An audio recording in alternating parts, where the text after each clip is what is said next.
Welcome to Websites for Beginners. You are here on this wonderful Saturday morning with JP, and I hope if you just got up that you have your morning kickstarter like a cup of coffee. I had my first one. Looking forward to that second one. Need the second one. A lot of things had been happening, so before we jump into this week's video, remember to go check out the website. We are slowly and gradually building it out, and it's starting to look a little bit better than the normal old car that we used to run from last year. So check out websitesforbeginners.com. And then also, during this week, we had done an inflation round of our better images. Accompanying the better design, we also have better images. It's also going to be a weekly feature. And what we had in this last week was a release of just like a few number of videos at the beginning just to get it going. There are in total 10 videos out already. And this is... It covers such a wide variety of things that it's just like a journal that you see on TV. Every week we have an episode. I'll show you something. I'll also build up on it, and we will introduce a number of various software. If you are interested in getting your hands onto photo editing itself, understanding a little bit more about photography, or rather imaging editing, you don't need to grab a camera. You can just get your stock photos or the photos from the client, and from there you can see the madness behind many of the decisions we have. And it's quite diverse. We look at how you can edit photos. We also look at how to understand how resolution works on your computer screen compared to the images that is within the wrapper in your theme or on your page builder. Those things are all in there. So every week a new episode, and this will be coming out on Sundays. So better design Saturdays, better images on Sunday. Let's get back to our better design for today. And we looked at this one that we created, this hero banner. We created in our first episode. We had our heading up here, and then we had a subheading over here with some space that we had applied. And the thing that I keep repeating again and again is the importance of white space, the space that you have at the top and the space that you have at the bottom and on the sides. It gives your elements some breathing room, it gives some structure, and it actually draws the focus in. If you reduce all of this, you lose the focus. You can imagine walking into an empty room and there's one chair in that room. Your attention is immediately drawn to that empty room, but the chair. What is the chair doing here? That's how you draw attention. You have that space, and the space leads your eye. It's important. It's very important. It's a very rookie mistake I see all the time on people who quickly just want to set up a website for their site or for their music band. They make these mistakes. The second one we looked at is called a call to action, a CTA, by adding a button where people can click and go somewhere, subscribe maybe, take part in a competition, submit a request, view schedules, view other documents, again with a heading, your main title over here. Also wanted to draw your attention to the fact that we started here with a massive heading, big font. This is not even big, we can go much bigger, but we reduced it slightly. And today we're going to build on this. We're not going to bring in anything spectacularly new, but we're going to make it smaller. And this is what we will be doing today. Smaller font. And the other thing I also want you to take note of is that we shifted the pyramid. If you look at these, your main header is wider than anything below it. Same here. You see the main header goes from here to here, and the subheading is narrower. But in this case, we've reversed it a little bit. My main header is not only smaller font size, but it's also narrower than the subheading down here. Something that also looks good. It doesn't shout titles so much, but it is still very much impressive, and it makes an impact. And then we will do for this spa, we will throw in a nice image in the background. We will have to change the color of our contents because now we're working with a light background. And that will be our hero image, our hero design, our hero banner for Better Design episode number 3 this week with a heading, tagline, and a button. Let's go into our page builder and start rocking and rolling. Bringing in a new blank block or section, and I will delete one of the columns. We'll only need one column, and let's change the color background. I'm going to put it on our good friend 383838, and in fact I have created a swatch over here in my color palette so that in the future I can just simply click on it and it will apply that color.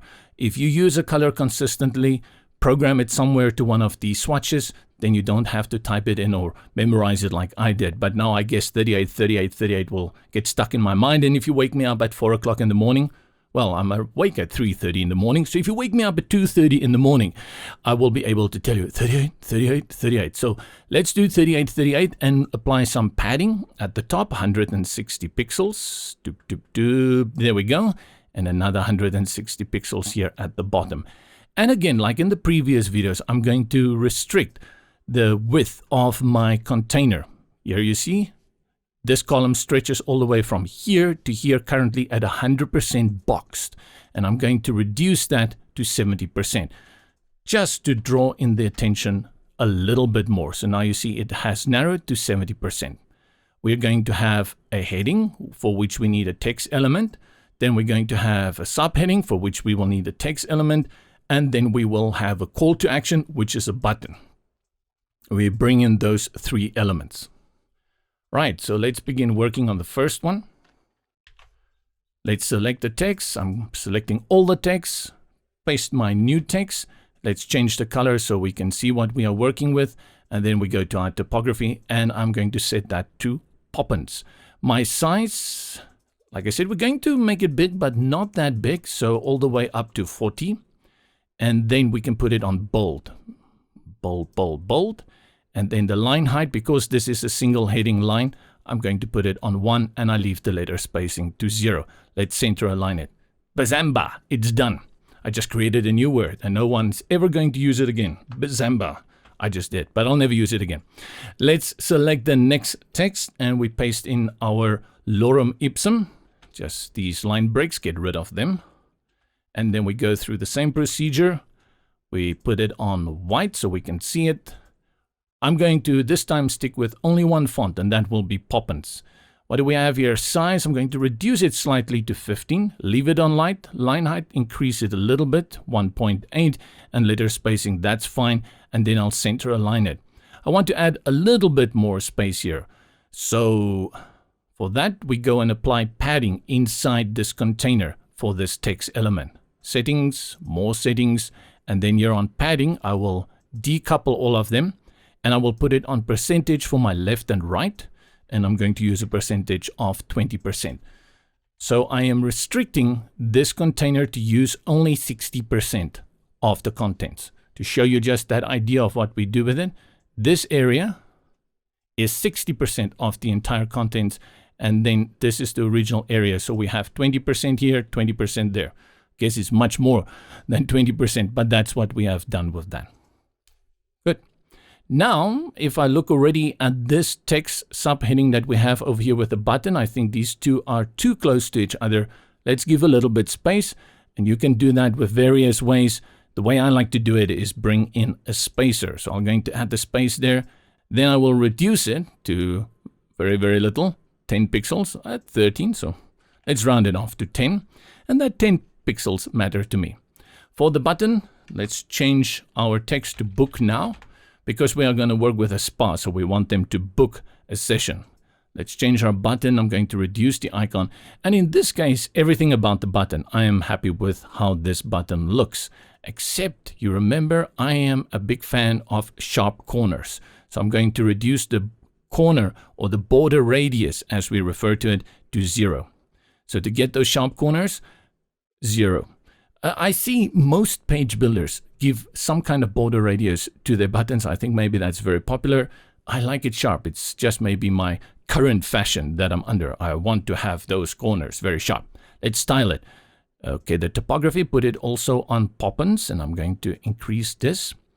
And let's semi-bold is fine. I'm going to put it on medium for the weight, the 1.8, and let's reduce our letter spacing to 0. No. Let's put it back to 3. I think that was a good setting. 3 for the letter spacing for the small font works. Let's style the background, and the background we're going to put on white, and then the text on our good friend 38, 38, 38, 38. And then for the hover, when people hover over it, what I'm going to do is reduce the background to 0 transparency. I'll reduce the background to 0 opacity, which means full transparency. And this border, I'll also remove that. So the effect will be like this. And there we have created the hero banner. See, the more you do this, the easier it becomes. And it's a matter of the more you do it, the better you become at it. It's such an old thing that people say practice makes perfect. But trust me, we think when we make a website, we don't need practice. But actually, the people who are good at website making are people who do it all the day in and day out. So if you want to get better at it, do these kind of things. Sit down, do it again, write down what you are doing, do it again, delete, and do it again. Let's go and look at mobile responsiveness for our tablet. I think not too bad. Let me see what do we have up? I'm going to increase the padding at the top a little bit. A little bit.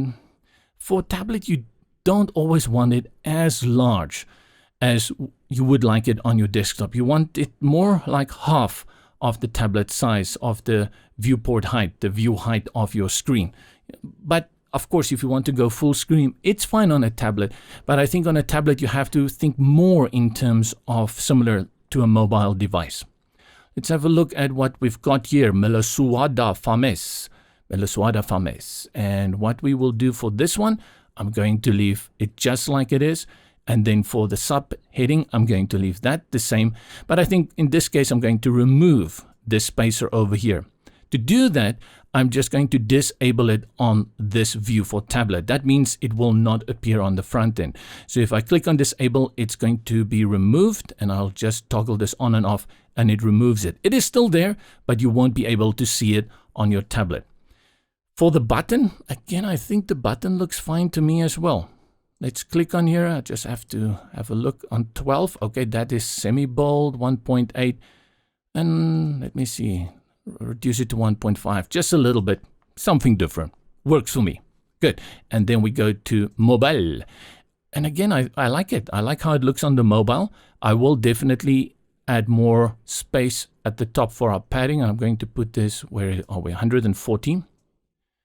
And 140 here. And then for the rest, again, I think it looks pretty good. The spacer over here, this time I will leave the spacer. So we leave that. Let's go back, tablet, cycle through this, and desktop. And then we are going to save it. Let's go view it on the front end and do some responsiveness testing within the Blisk browser to see if we had achieved absolute success. Okay, here we go. This is what we've done. Let's look at our favorites. I'm going to use the Samsung Galaxy, which is 360 pixels in width. And let's see if it looks good. Right, Samsung Galaxy passes the test. And our Apple iPad, that's fine. Let's put it in landscape view. Right. That's what I mean. On a tablet, you always want a little bit of space. You don't want that full screen effect that you always get on a desktop. Desktop, it works, but on a tablet, it's a smaller device. You want people to find things easier. Personal preference again there. Let's see how it will look on a small laptop. Groovy, groovy, groovy. Now let's go and add our image. But before we do that, I want to show you how you can turn this image into a light version. And when we say it's dark, it means the background is dark. And the text and the elements, they are light, like white. But if you want to make it light, how do you do that? So let's work on a few variants of this. I will simply go and I will duplicate this one. And then I'll just add some space here so we have what I'll do. The first thing I'll do, because I'm going to lose my text, is I'm going to put my text on the background that we are using. So we're not going to see anything. And then I will go and change my background to white. And this is what we call a light variant. What I like to do for light variants, I like to give it a little bit of containment or a little bit of an edge border, a literal edge. And with that, I will go and apply the border. And I'm going to apply a reasonable amount, let's say 35 pixels. And I will put it on our 38, 38, 38. Look how good that looks, right? This is totally different. And again, it makes a very good impression. It draws your attention immediately with a nice border, and you have a light version.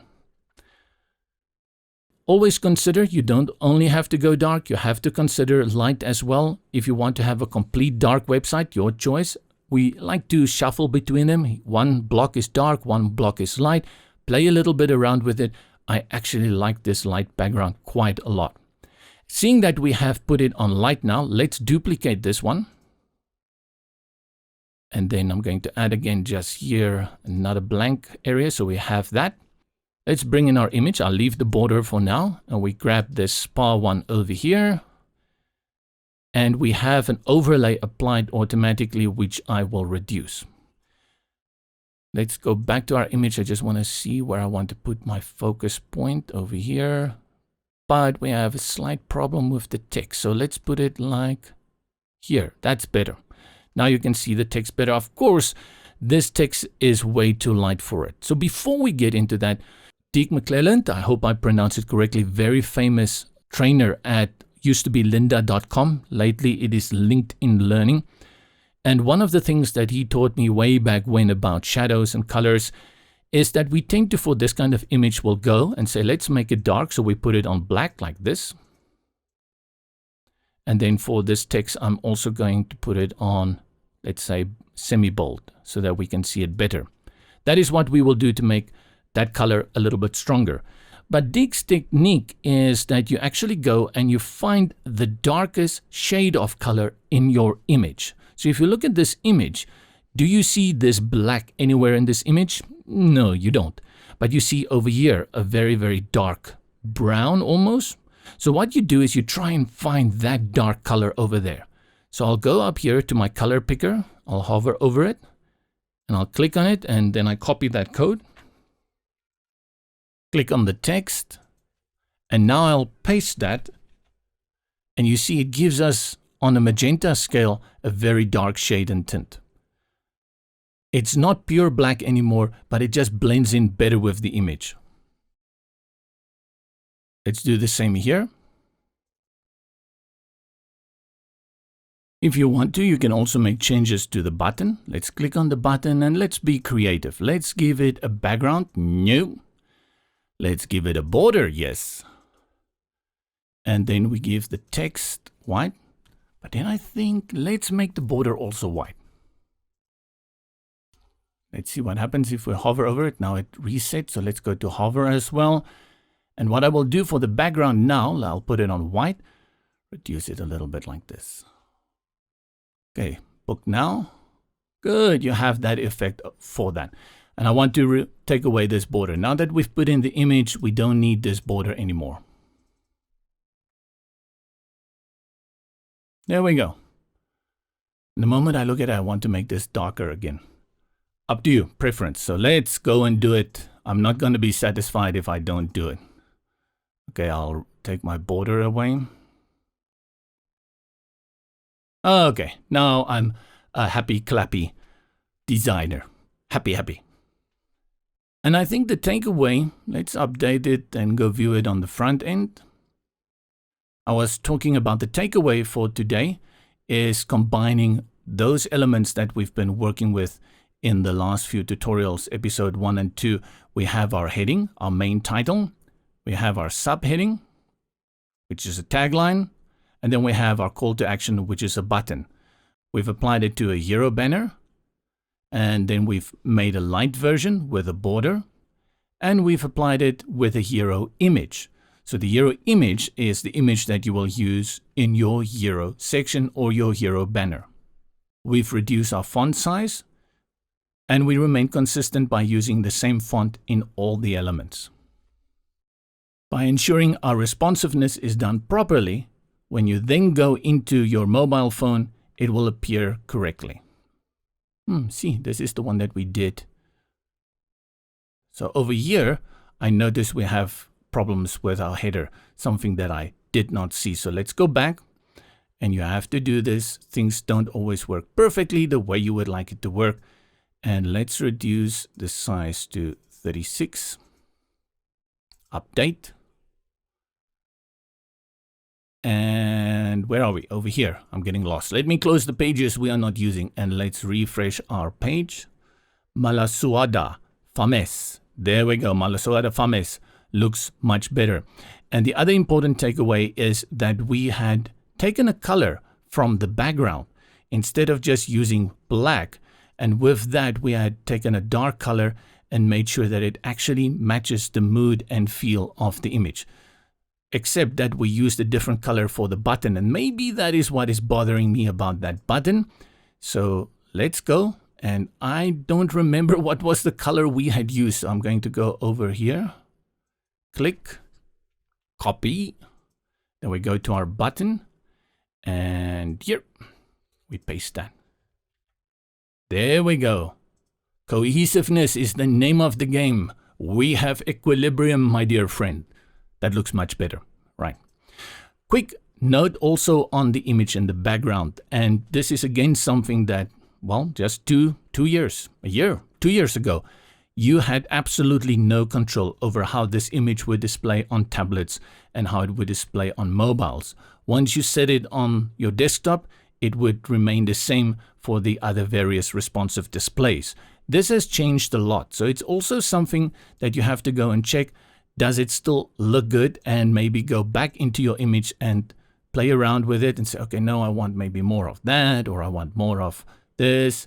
But in this case, I think how it works for tablet and also for the mobile, especially the mobile, I like the hand coming here from the corner. This is a very nice effect. You see, if you put it like this, you lose it. The hand over here actually works pretty nice, right? So bring in more of that hand. Very good effect that creates. Great stuff. Remember to go check out our website at www.websitesforbeginners. Subscribe to the channel, and then see you next week on Saturday again for better design.